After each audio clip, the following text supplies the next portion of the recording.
माननीय मंत्री आमदार विजय देशमुख, माननीय मंत्री श्री बसवराजजी पाटील व आमदार अभिमन्यू पवार यांच्यासह राज्याचे कार्यतत्पर मुख्यमंत्री देवेंद्र फडणवीस यांची भेट घेतली।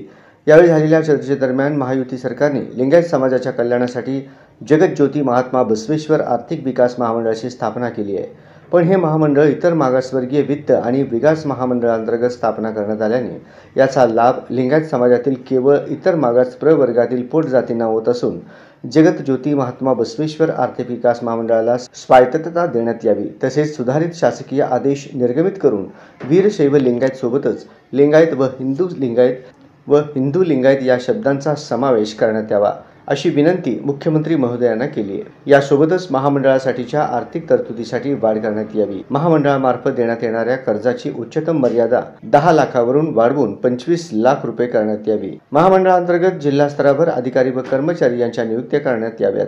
तसेच महामंडळामार्फत प्राप्त कर्ज प्रकरणे मंजूर करण्याबाबत सर्व बँकांना उचित निर्देश देण्यात यावेत, अशी ही विनंती त्यांनी केली। मुख्यमंत्री महोदयांनी तपासून प्रस्ताव सादर करण्याच्या सूचना प्रशासनाला दिल्या आहेत।